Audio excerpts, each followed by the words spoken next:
I'm on the mouse, moving the mouse, and my hands are shaking. The whole time it's just adrenaline. Adrenaline. I never made so much money. It's the craziest day of my life.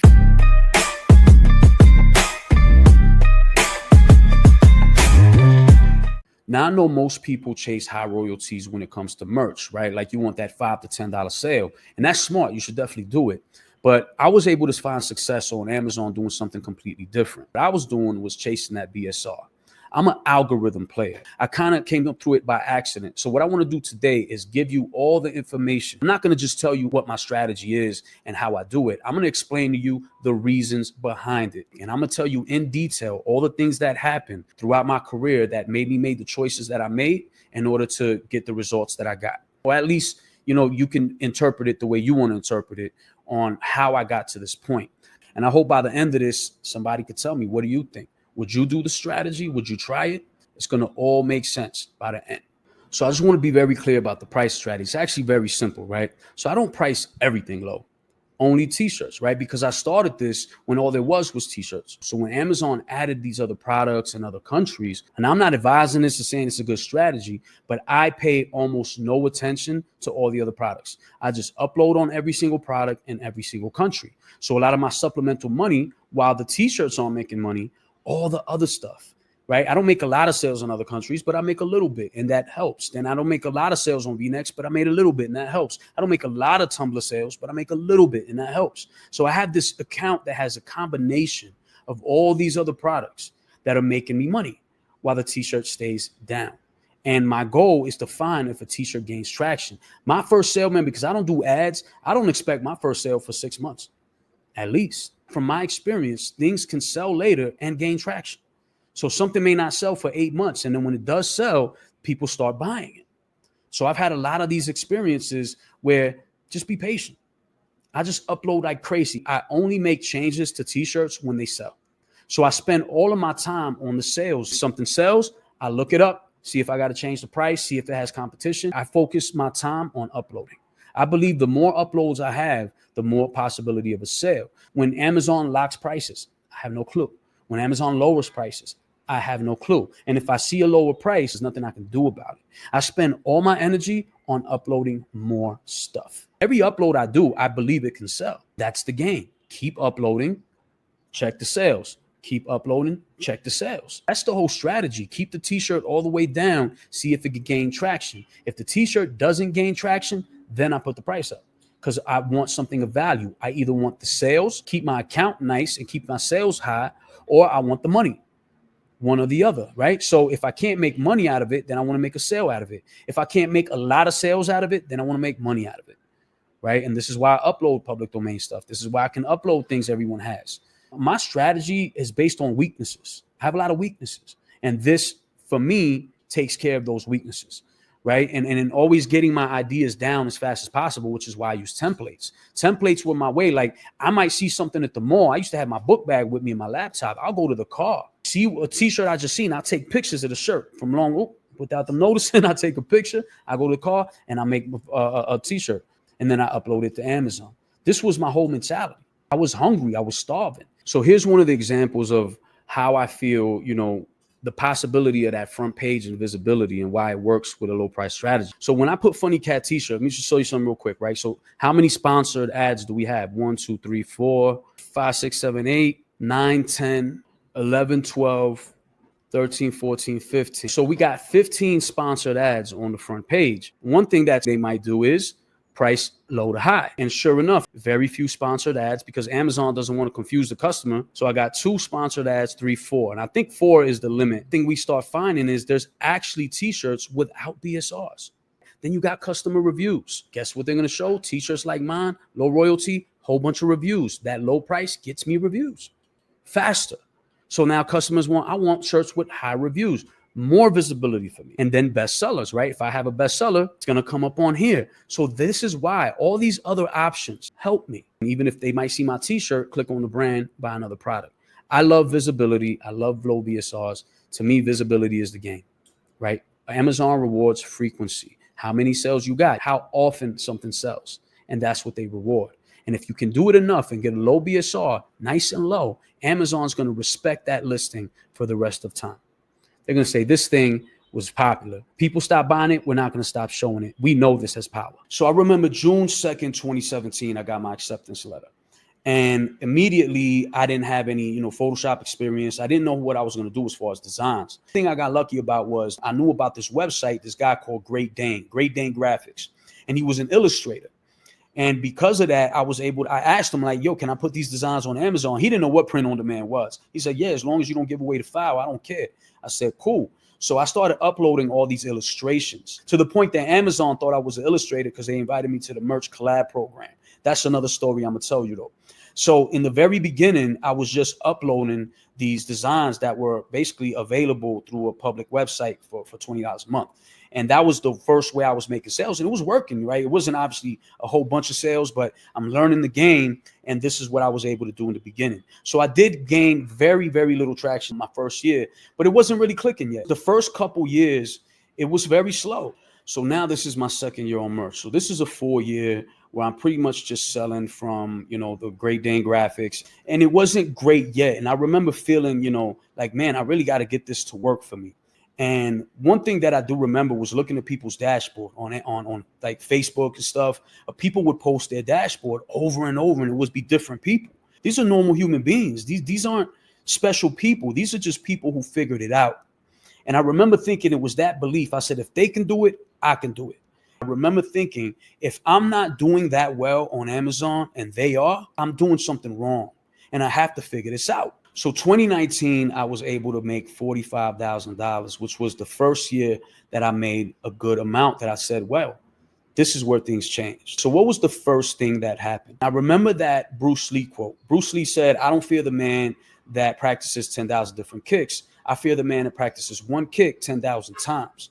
And that right there, it stood in my head and it was like, how can I get good at this? And to me, the only way to get good at something, if I don't know how to do it, is doing it over and over and over, right? 10,000 kicks. You can become dangerously good at something if you just repeat it over and over and over. So instead of thinking about the money, what's more important is the experience. I got to get good at this. You got NBA players, right? They get a lot of millions of dollars to play, but they don't only play when they're getting paid. People do things to get good at something, right? So I know some people say I don't work for free. If you just decide to be good at something, the money will come later. So I realized I wanted to just be good at this. You could sell 5 t-shirts for $100. You made $500. I could sell 500 t-shirts for $1 and I made $500. Now, somebody might think you work smarter, I work harder. But what some people will miss about that is that I will have way more experience. I'm going to have 100 times more experience. What I ended up doing is I took about 5 months of that year and I closed myself in a room and said, I am going to upload until I cannot upload anymore. I am going to do something drastic in order to make these sales. So I remember there was an image pack. It was being on Facebook. They were advertising it. I think it was like $50 for 500 t-shirts or something like that. I'm like, you know what? I just need to learn. So I took this pack and I just started uploading it, just putting them for no royalties and just practicing my keywords. Every day I woke up and say, I don't care how much I hate doing this. I am going to do this until I figure out this game. So work ethic was probably one of my first lessons, that I couldn't treat this like a part-time job for it to work. I had to treat it like what I wanted most in my life. And these 5 months, I was able to learn a lot about the upload process, and I became very, quick at it and good at it just by repetition. I felt a very big difference after doing so much uploading. I didn't feel as clueless as I used to feel. There's something about that 10,000 kicks. It's true. I was doing 10,000 uploads in my mind. You know what I mean? Like I was like, the more that I do this, the less confused I will be about it. In this image pack that I was uploading, there was a couple shirts, but one in specific that because anyone else had this image pack. So I figured, why would I raise my prices on something that a bunch of people already had and a bunch of people already had on Amazon? So I wasn't the only person with this design, but I think I was the only person that kept the price all the way down. And I said, well, it's selling. And it just started selling. And over and over and over. And I'm looking at it like, wow, that BSR is looking pretty. But I'm not going to put it up, because if I put it up, they're just going to undercut me. So I'm just going to leave that shirt on 0 royalties. Then what ended up happening was incredible. I just saw that BSR going down and down and down. No one can undercut it.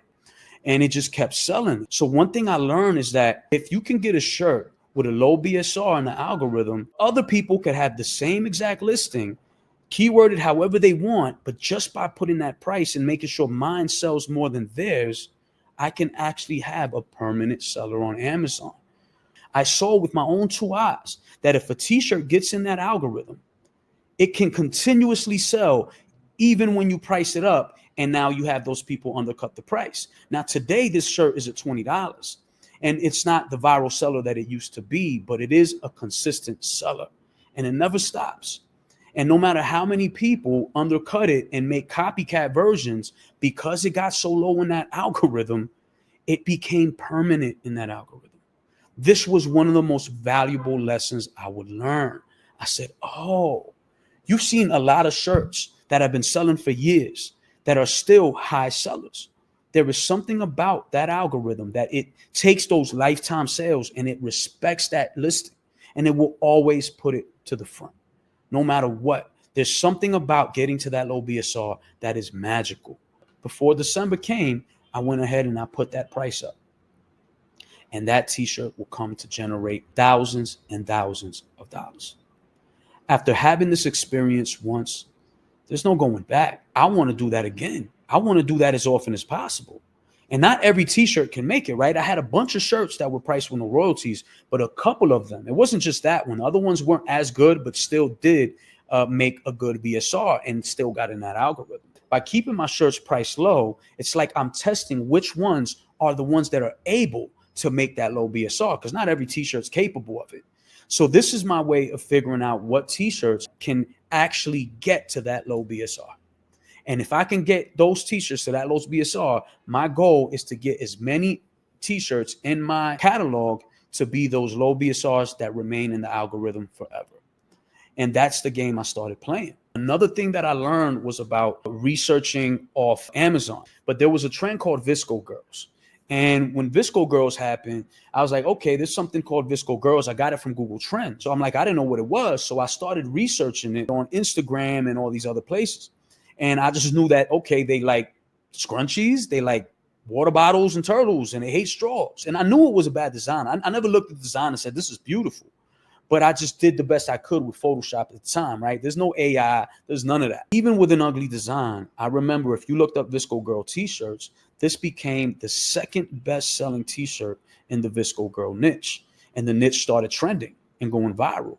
And everybody came after. But because I was the first one to research, even when it was ugly, I still was able to make sales. So this taught me a new world now, because I was the first to have it on Amazon. And for that reason, it went viral. I would have people on Instagram that don't even know that I was using their Instagram page to make sales, because there was this one lady I followed who was just hilarious. She found all the latest funny memes. She was like the first to say the funniest things. And I would just wake up every morning and see what she would post and make a t-shirt out of it. It worked so well. So a lot of my designs were coming from off of Amazon.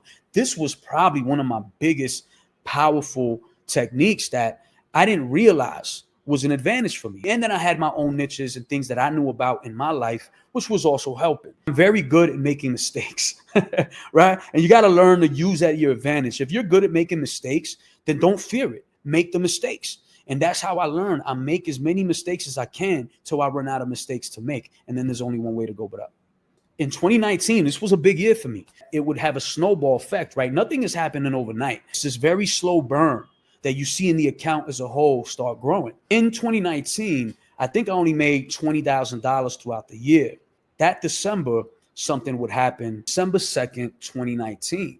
So I go on Google Trends, and then I see something that says Cocaine Santa sweater.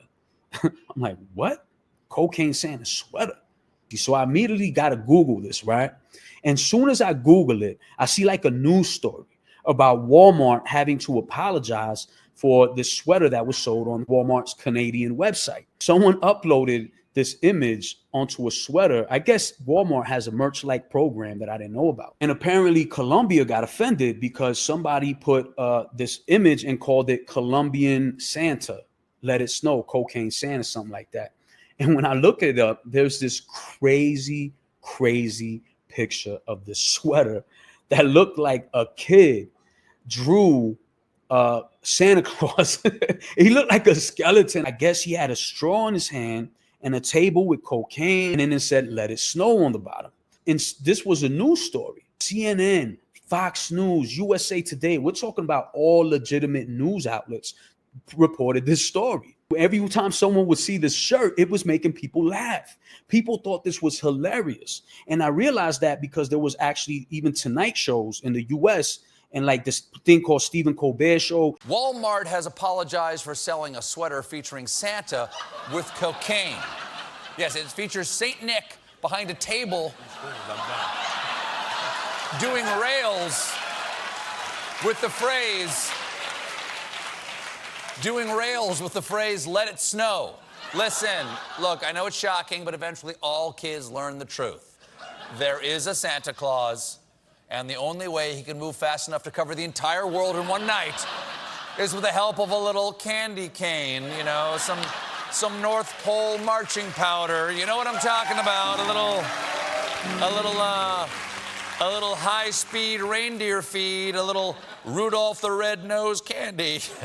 I guess this made everyone want to go buy it. But there was none on the internet because Walmart took it down. So I remember I had a Free Pick subscription. So I go to Free Pick and I make my own version of this. I got a Santa Claus, I got a table, I got everything I could get. And I didn't know Photoshop that well. I was still learning. So I remember it took me like an hour. I'm like, all right, here I go. I upload it, right? No keywords. Everyone's typing Cocaine Santa. So I didn't do any keywords. I just did Cocaine Santa. And back then, uploads were pretty fast. As soon as I uploaded it, I remember I'm in the kitchen getting a snack or something like that. And then I hear cha-ching, right? And remember back when you used to run to the computer every time you heard a cha-ching? Yeah, I was still doing that. So I'm like, oh, I got a cha-ching. So I go and look in the dashboard, and I saw that it was the Cocaine Santa sweater or T-shirt. I think it was a T-shirt or a sweater. I don't remember. That just sold. I mean, like I just uploaded this thing. And I'm like, whoa.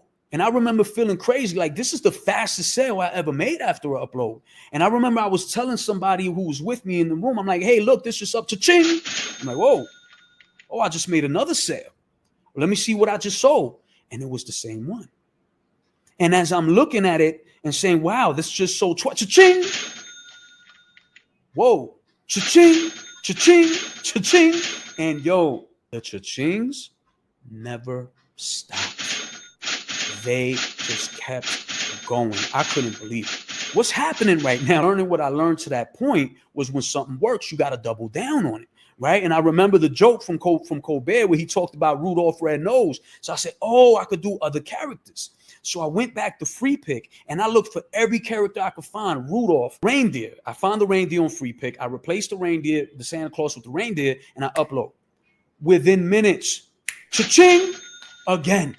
So the Santa one is always chinging. Now this one's chinging. I'm like, whoa. So I go to Free Pick and I look for every Christmas thing I can find. I had the elf, the snowman, you know, the everything you can imagine. I threw other characters. I did Donald Trump. I did an alien. Like I said, I'm going to just spend the whole day making variations of this and uploading it. And when I tell you, every single thing I uploaded sold. All of it. And I remember I was in a group at the time and I'm like, yo, everybody stop what you're doing and upload a Cocaine Santa design. It's going viral. And I remember people was like, oh, cool. Yeah, I'll do it later after I finish this thing. I said, no, you're not listening. Stop what you're doing right now and go upload. It's going viral. And I'm yelling with all caps, typing like, no, go upload now.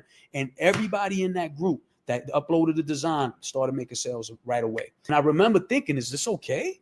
And I remember reading the terms of service like 15 times. Terms of service says it's okay. Remember when all the cha-chings were coming, I'm on the mouse, moving the mouse, and my hands are shaking. The whole time it's just adrenaline. I never made so much money. It's the craziest day of my life. Throughout the month, the cha-chings never stopped. I remember, I think it was Maxim. There was a bunch of websites that were actually showing my t-shirt and other t-shirts and talking about how now Amazon actually sells it when Walmart wouldn't. The highest day one day was $5,000 royalties. Somebody took the original Cocaine Santa, and I know it was a P4P copycat. I think they took it, and then there was two people who uploaded the original one. I think they definitely stole it. Their BSRs was way, way lower than mine. The lowest BSR I reached, if I remember correctly, like 24,000. I want to say I made $26,000 December 2019. And that was the game changer. After having that viral moment, and then I see that there's other t-shirts that have low BSRs throughout the year, I was hooked. I said, I want that low BSR. That's the game I want to play, man. I want it so bad. I ended up learning things, right? If a month was slow, I remember there was a month where I just said, you know what? I need money. So I took all those t-shirts with low royalties and I upped the price, all of them. And I remember when you up the price, you're going to lose your BSR a little bit, right? But what I do is I keep that low BSR. They're like little insurance policies. And then when I put that price up, they're going to sell. And I might keep it up for like 3 weeks or something. And then I'm making that money because the BSR is so low that it's still selling. When the BSRs are low, they sell when everything else, you know, when you have those slow months and no one's really purchasing on Amazon, those months, that's where those listings help me. I put those prices up. I get as much money as I can, and then I put them all back down. When I see that BSR slipping away, I put the price back down. And when I put the price back down, it'll get that BSR back where it was. So this is the game that I'm playing. I'm juggling my prices based on the BSR. When that BSR gets low and I want to collect, I'll raise that price of that shirt. When that BSR starts to lose and get higher where I don't want it, I put that price back down to $13.38. So that's the game that I play. I play an algorithm game. And I collect when it's time to collect, and I stop collecting when it's time to regain my position at a low BSR. And I also believe in account health. I love uploading stuff that's not going to make me money, but it's going to make me sales because I want it to tear up. So I would take public domain images, right? Flags and things like this. Whatever I could find a public domain that people would buy, I would upload that to my account, keep it at 0 royalties. Okay, well, I'm not going to up this price because then they're just going to undercut me, right? I was addicted to sales because I was addicted to playing the algorithm game. So I had a lot of uploads in my account, even to this day, that are designed just to make sales and not money. I don't see any problem with that. I don't see any problem with it at all. I want Amazon to know that they have a valuable player in me. Then when Amazon started adding all the other products, what ended up happening is I was making a lot of my money from the other products. T-shirts that I did have priced up that had good BSRs were making money, but most of my t-shirts, so I had no problem keeping them at no royalties. For me, it worked. I was making money, right? And as long as I kept these t-shirts low, it felt like the longer I kept doing this, the more Amazon kept blessing me. So one other experience that I had that made me not fear low royalties was, I told you before, I used to upload these illustrations, and I guess Amazon thought I was an illustrator. So they invited me to this thing called the Merch Collab program. But it was like, you know, these famous brands would actually, you could submit a design to one of these famous brands, and then they would have to approve or deny the design. Now, if they approve the design, it gets uploaded at, I think, $19.99, and you get half of the royalties, and then the brand gets the other half, right? So I remember Neil deGrasse Tyson. I did a shirt for him. I remember this guy, T-shirt fella. I think he's still around. I'm not sure what he's doing now, but T-shirt fella used to have these like $20, I think $25 designs that was exclusive. And I found a design that said, "A moment of science, please." Pay like $20 for it, and then just submit it to Neil deGrasse Tyson. So the Neil deGrasse Tyson approves it. And now I have this under his brand name. And one day out of nowhere, I make a sale, and it's that T-shirt. Then I make another sale, and it's the tank top. Another sale, and it's the hoodie. I'm like, whoa, what's going on here? Out of nowhere, this design just started selling on all these products. So I remember I did a Google, Neil deGrasse Tyson moment of science. And sure enough, right away, I think it was on Facebook, he promoted the T-shirt. And he promoted the T-shirt, and the sales just kept coming in. And I remember my royalty was like $2, but I ended up making a lot of money. It adds up. I was very happy with the amount of money I was making. And my whole mentality said, I don't want a T-shirt that makes $5. I want a T-shirt that makes $5,000. The idea that a low royalty rate somehow means you're not making money is, I don't think that's true at all. During the pandemic, when Amazon was shut down, I learned another thing that was very important that would help me, you know, understand this algorithm. I had this T-shirt that I got an image from Vexels, right? So I got this image from Vexels, and I designed, it says, "Just a girl who loves anime." This is back when Just a Girl stuff was just starting to blow up. You know, it did okay. It wasn't a bad seller, but I think it sold like once a week or something like that. So then Amazon, the pandemic happens, right? And Amazon had this, one of the worst days of my Amazon career was the scariest letter I've ever received was Amazon shutting down the program. I mean, I wanted to die. I was sick to my stomach. It was scary. It was stressful. Interesting part came later. So I was a couple months later, Amazon says, we're going to redo the program. Now, remember when Amazon cut the program, it took about 2 weeks or so for all that they had to get all the listings off Amazon, right? Because Amazon was still open, but the program wasn't. So all merch listings were taken down. And it took a couple weeks. I remember I still made a couple sales before they got it all out. And then they started bringing them back 2 months later. And this is where the craziest thing happened. So now all the shirts are coming back. This is where I got lucky again. For some reason, some of my t-shirts were some of the first to get back in that algorithm, to get back on Amazon. And guess what happened? I didn't make any changes. I didn't change the price. I didn't change the keywords. I didn't change anything. Nothing. But when that t-shirt, that's just a girl who loves anime, came back into that algorithm, it just started selling. Cha-ching, cha-ching, cha-ching, cha-ching. This t-shirt just went crazy. Why? I already had it on Amazon and it wasn't selling like that. But because it was one of the first in the algorithm, this t-shirt went viral. It went so viral. It was my first viral hoodie because I said, yo, I'm going to put this on the back of a zip hoodie. So I put it on the back of a zip hoodie and then that one went viral. So both these. So now I got this t-shirt and a zip hoodie that are just making crazy sales. And I'm like, yo, but this was up already. This was already online. Like, this is not new. So why is it now that it became viral, but before it didn't? And the only explanation is luck. See, I realized then and there, if you look at viral listings, they're not always the most amazing design. They're not the prettiest. It's just a matter of luck. The algorithm is the right time, right place, right person, and then it keeps selling, and that's how it wins. My designs are capable of going viral. A lot of designs are capable. So even if you upload something, even if it doesn't make a sale, it doesn't mean it's not good. It doesn't mean it's not capable or worthy of going viral. It just means the algorithm didn't catch it. That's all. That's the conclusion I came to.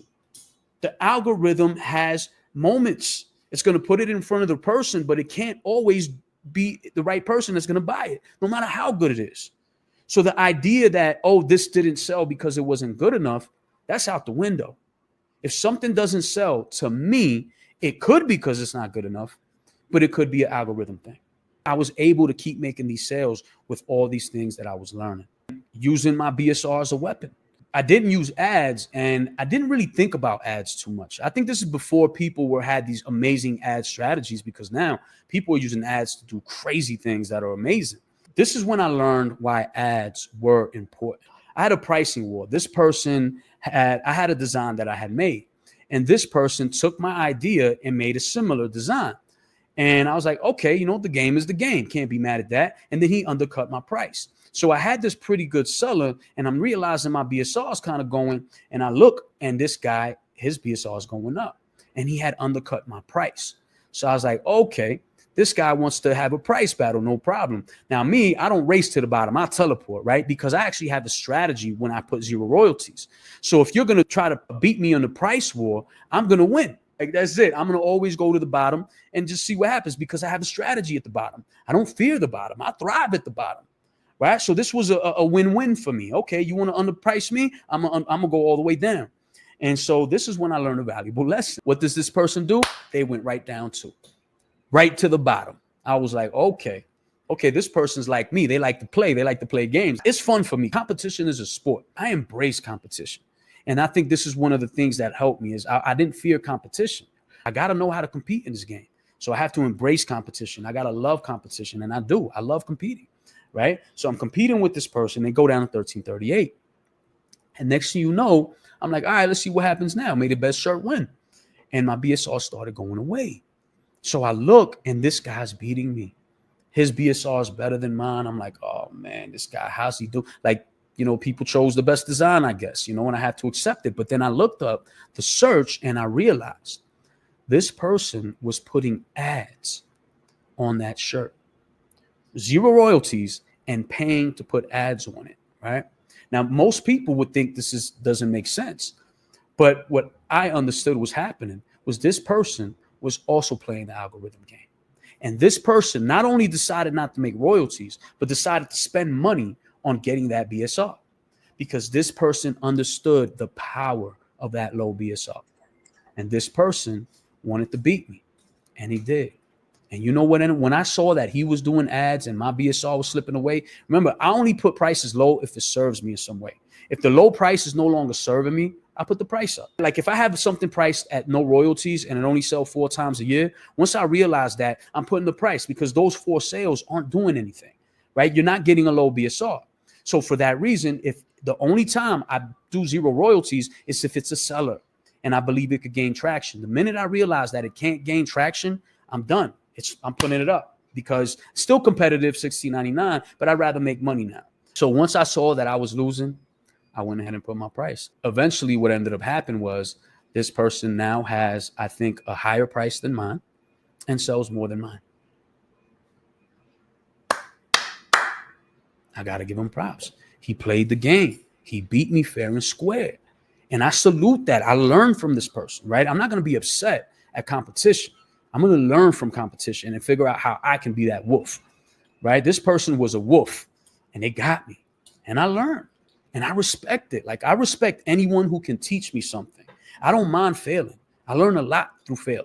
I learn a lot through losses. So yeah, I will work for free. Yes, I will work for a loss because of the value information that I learned. And that was my big secret weapon, was learning everything from the bottom inside out. I went in, I made the mistakes.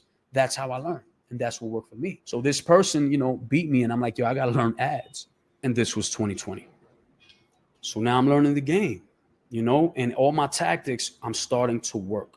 The next January was the most interesting January too. So look what happened after or having all these low BSRs. While everyone is complaining about January, this is what mine looked like.